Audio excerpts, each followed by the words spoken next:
Good morning twelfth class. आज अपना एक और महत्वपूर्ण पाठ वाटर यानी पानी, जिसके लेखक हैं सीवी रमन। सीवी रमन यानी ये वही सीवी रमन है जिनको आप 10th क्लास में रमन प्रभाव नाम से एक थ्योरी भी पढ़े होंगे।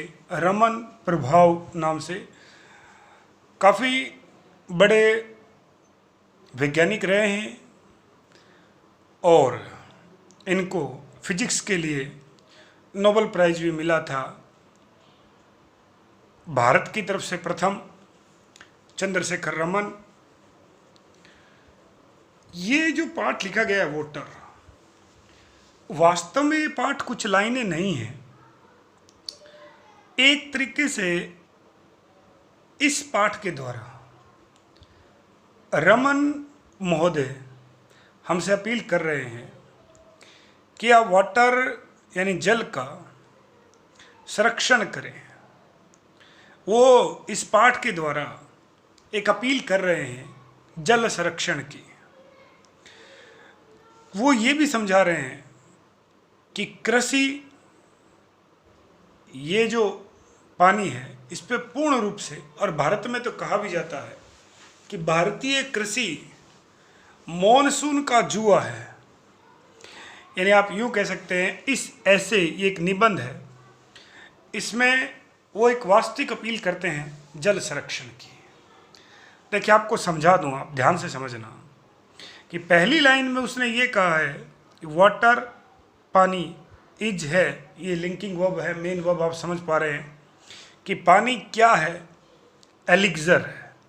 एलिक्जर का अर्थ होता है जी अमृत, ऑफ लाइफ, जीवन का अमृत है।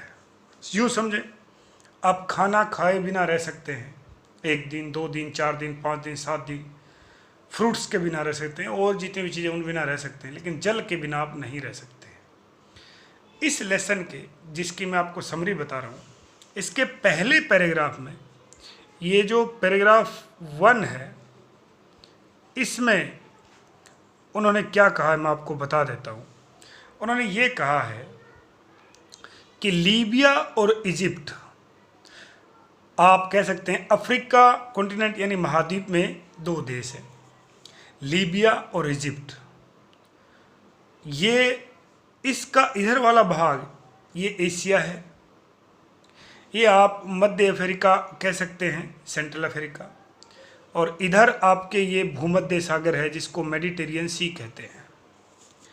अभी यहाँ एक लेक है जिसका नाम है लेक विक्टोरिया, और वहाँ से एक नदी निकलती है इस प्रकार इथोपिया के करीब से। वो जो नदी है वो इजिप्ट से होते हुए इधर मेडिटेरियन सी भूमध्य सागर में चली जाती है। इसी का नाम मैंने नाइल रिवर लिखा, जिसको हिंदी में नील नदी हम कहते हैं। और ये नील नदी अपने साथ साथ इजिप्ट में, जो मिस्र की राजधानी है, वहाँ सलिट का जमाव करती है। सलिट यानी जल के साथ बहाकर जो दाने जाने मिट्टी के जाते हैं, काफ़ी उपजाऊ भूमि होती है वो, और वहाँ उसको बनाती है। ये पैराग्राफ नंबर 1 से शुरू किया गया है। ये थोड़ा मैंने आपको डायग्राम से, मैप से समझाने का प्रयास किया है ताकि आपके समझ आ जाए कि लीबिया क्या है और इजिप्ट क्या है, ये किस प्रकार नील नदी इनको टुकड़ों में बांटती है, जो लेक विक्टोरिया से निकलती है। सारी कहानी दक्षिण अफ्रीका महाद्वीप के इर्द गिर्द बताई है पैराग्राफ नंबर 1 में। अभी मैं इसकी जो समरी लिखा हूँ वो आपको बता रहा हूँ। देखिए, इतना हो गया था, उससे आगे बढ़ते हैं। वाटर सेपरेट्स, जल अलग करता है द लीबियन डेजर्ट, ये आ गया देखिए जी, ये लीबिया का रेगिस्तान है या उसको, कहाँ से, फ्रॉम द वैली घाटी of the Nile in Egypt, Egypt में यहाँ नील की घाटी है, नील नदी जहाँ जहाँ से गुजरती है तो उसको नील का प्रवाह क्षेत्र कहा गया है। ऑन वन साइड, और उसके एक तरफ, there is only sand desert, इधर इधर जो है उसके क्या हैं, देखिए धूल है, रेगिस्तान है, देर इज़ नो लाइफ, और वहाँ कोई जीवन नहीं है। मैं इसका एक और उदाहरण आपको समझाता हूँ।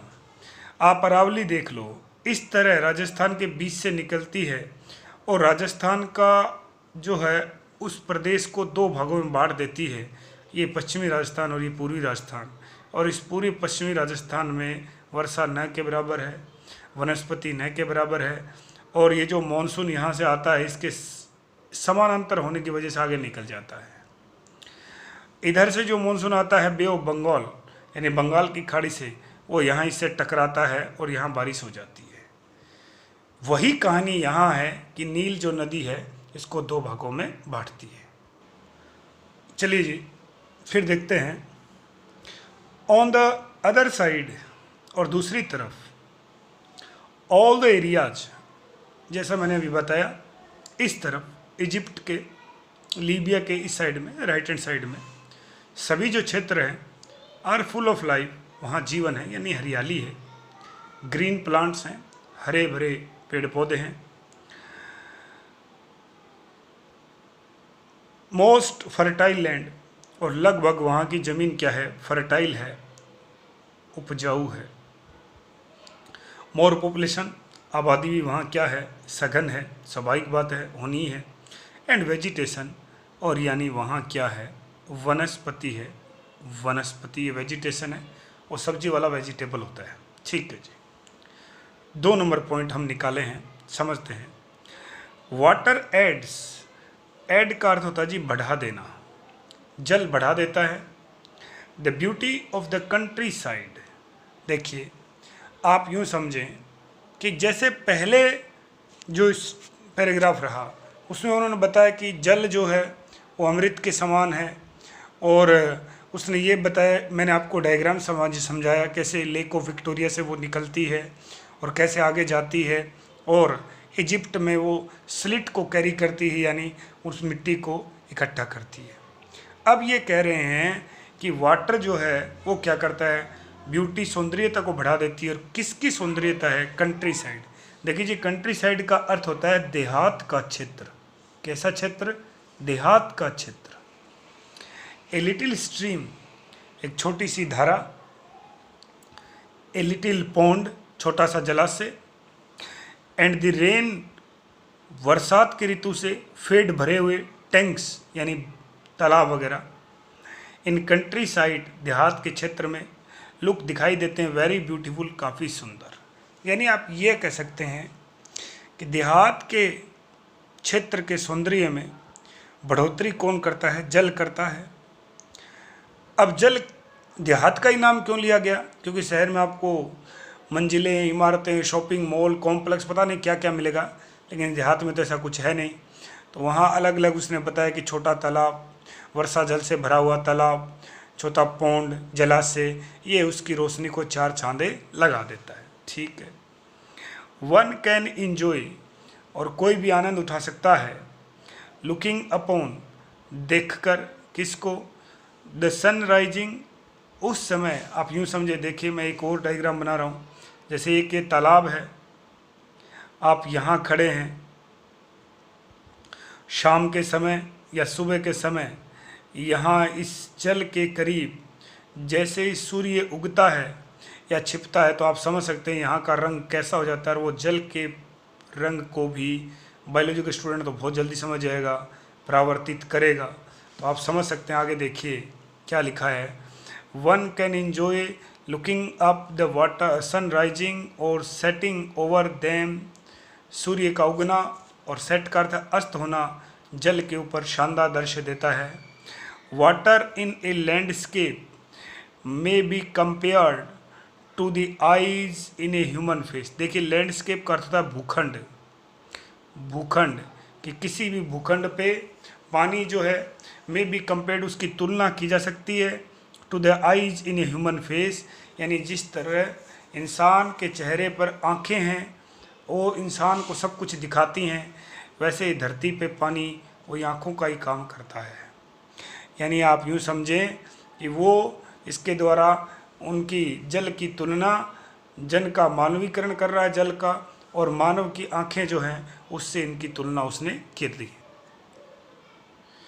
अगला जो पॉइंट निकला है वो है द सक्सेसिव स्टेप्स। देखिए जी सक्सेसिव का अर्थ होता है क्रमबद्ध। क्या होता है जी, क्रमबद्ध। और स्टेप का अर्थ आप समझते हैं चरण। एक क्रमबद्ध तरीके से जो चरण रहते हैं, किस में, इन द प्रोसेस प्रक्रिया ऑफ सोइल इरोजन। सोइल मिट्टी होती है, इरोजन का अर्थ होता है जी कटाव, कि जल के द्वारा जो मिट्टी का कटाव होता है उस प्रक्रिया को किस प्रकार वो होती है। देखिए वो इस प्रकार होती है, द फ्लो ऑफ वाटर, एक तो जल का बहाव है वो उसको काट देता है, या फिर हैवी रेंस, बहुत ज़्यादा बारिश होती है तो मिट्टी जो उसमें कटाव पड़ जाता है, या slope of the land, slope का अर्थ होता है जी ढलान, या मिट्टी की ढलान है उस समय पानी तेज़ गति से बहेगा तो उसको काट देगा। एंड और लैक ऑफ वेजिटेशन, और जिस भूमि पे क्या नहीं है, पेड़ पौधे नहीं हैं, वनस्पति नहीं है, वहाँ भी कटाव होगा। आवर प्रीसियस सोयल, हमारी बहुमूल्य कीमती मिट्टी, इज वॉश्ड अवे, बहा कर ले जाई जाती है, एवरी ईयर, प्रत्येक वर्ष। और आप सब जानते हैं मिट्टी का केवल ऊपर वाला 1-1.5 फीट का जो भाग है वही उपजाऊ होता है, और वो ये जल है वो प्रत्येक वर्ष बहा के ले जाएगा, तो उससे भी अपना सोइल इरोजन यानी मिट्टी का कटाव होगा। सो द मेजर्स, मेजर का अर्थ होता है जी उपाय। उपाय सजेस्टेड, जो सुझाव दिए जाते हैं। टू चेक का अर्थ होता है जी रोकने के लिए या रोकना, सोइल इरोजन मिट्टी के कटाव को। Or tracing of the land, वो कह रहा है कि यदि आप मिट्टी के कटाव को आप रोकना चाहते हैं तो सबसे पहले आप जो मिट्टी जो है, लैंड जो है, उसको क्या करें, उसके लिए वो कह रहा है कि आप ट्रेसिंग करें उसको। ट्रेसिंग यानी आपका उस ज़मीन को जो ढलान में है उसको आप एक कतार में ऐसे सीढ़ी के रूप में ट्रेस कर दें, तब आप उसको रोक सकते हैं। ये बात चल रही है जहाँ ढलान है, भूमि ढली हुई है। और क्या करें, द कंस्ट्रक्शन, या फिर आप निर्माण करें ऑफ बांध। टू चेक, रोकने के लिए, बांध का निर्माण होता है द फ्लो ऑफ वाटर, जल के बहाव को। द प्रैक्टिस, या फिर आप काम में लें कैंटुअर कल्टीवेशन। देखिए ये भी शब्द कई बार आता है और हम सब जानते हैं, बहुत अच्छे ढंग से जानते हैं कि आप मिट्टी का जो बहाव होता है, मिट्टी जिस प्रकार से कटती है उसमें सबसे ज़्यादा नुकसान उस भूमि को होता है जहाँ क्या होती है, कृषि होती है। और कृषि का मतलब ये है कि आप ये मानते हैं कि ये अब रेगिस्तान है, वहाँ बारिश ही नहीं होती तो मिट्टी का कटाव कहाँ से होगा, वहाँ तो मिट्टी का कटाव बहुत तेज़ आंधियाँ चलती हैं उनसे होता है। तो इस तरह की जो क्षेत्र है जहाँ मिट्टी का कटाव होता है, फिर वहाँ कैसी कल्टीवेशन यानी कृषि होनी चाहिए, वहाँ कैंटुअर होनी चाहिए। ये इस तस्वीर में आता है, समोच्च कृषि कहते हैं जिसको, यानी एक इस प्रकार की कृषि जो छोटे छोटे टुकड़ों में सीढ़ी नुमा बनाकर जिस कृषि को किया जाता है, वैसी कृषि आपको, समोच्च खेती का अभ्यास आपको करना चाहिए। कैंटुअर को समोच्च कहते हैं। एंड प्लांटिंग, और आप पेड़ लगाएं, और वेजिटेशन, वनस्पति के ज़्यादा से ज़्यादा। मैं आपको एक बात बीच में बता दूं कि जो पाठ है वो केवल 2 ही पेज का है, और इसकी समरी में मैंने लगभग पूरे पाठ को कवर कर लिया है। तो आप इस समरी को जैसा हम कर रहे हैं रफ कॉपी में नोट करेंगे और 1 या 2 बार आप देखेंगे तो समझ आ जाएगा। क्योंकि ये निबंध है, कोई कहानी नहीं है, तो आप ये नहीं कह सकते कि बहुत ज़्यादा रुचिकर होगा। निबंध ज़्यादा रुचिकर नहीं होता, हम सब जानते हैं, तब थोड़ा आपको ये हार्ड लगेगा। और हार्ड कुछ नहीं है, हमें सिर्फ समझना है कि जल क्या है और जल का महत्व क्या है। ठीक है जी। Water is the basis of life, basis यानी आधार, जीवन का आधार जल है। इट इज़ इसेंशियल, यह आवश्यक पार्ट, भाग है, for every animal and every plant, यानी प्रत्येक व्यक्ति, प्रत्येक जानवर, प्रत्येक पेड़ पौधा, उन सब के लिए, चाहे कोई पशु हो चाहे कोई पेड़ पौधा हो, उन सब के लिए जल क्या है, आवश्यक है। सही बात है। वाटर इज नेसेसरी, जल आवश्यक है। फॉर एनिमल लाइफ, जो जीव हैं उनके लिए। और मॉइस्चर और जल नमी लाता है इन द सोइल, मिट्टी में, फॉर द लाइफ, जीवन के लिए, एंड ग्रोथ, विकास के लिए, ऑफ प्लांट्स एंड ट्रीज, जो पेड़ पौधे हैं उनकी जड़ें पानी को कैसे खींचती हैं, पानी को मिट्टी में जो नमी है उसी रूप में वो ऊपर खींचती हैं, और फिर प्रकाश संश्लेषण जिसको आप फोटोसिंथेसिस कहते हैं उसके द्वारा भोजन वगैरह बनाती है। नो लाइफ, कोई जीवन नहीं है, इज पॉसिबल, संभव, विदाउट वाटर, पानी के बिना जीवन नहीं है। ये बात बिल्कुल सत्य है। जल है तो कल है, ऐसे स्लोगन आप बार बार देखते हैं। It is also must for agriculture, और यह बहुत आवश्यक है एग्रीकल्चर यानी कृषि के लिए। सही बात है, जल के बिना आप कृषि कर नहीं सकते। दज, इस प्रकार, द कंजर्वेशन यानी संरक्षण, एंड यूटिलाइजेशन, सही उपयोग, सही उपयोग, जल का और वाटर, जल का संरक्षण और सही उपयोग इज फंडामेंटल, अति आवश्यक है, अति आवश्यक या अति महत्वपूर्ण है, फॉर ह्यूमन, इंसान, वेलफेयर का अर्थ है कल्याण, आदमी के कल्याण के लिए यह बहुत ज़रूरी है। आप जैसा इस पाठ में कहा गया है हमें कि जल का संरक्षण और उसका सही उपयोग ह्यूमंस के लिए, हम इंसानी सभ्यता के लिए बहुत आवश्यक है। वैसे धरती पे बहुत जल है, लेकिन पीने योग्य जल जो है केवल 3% है। ठीक है जी।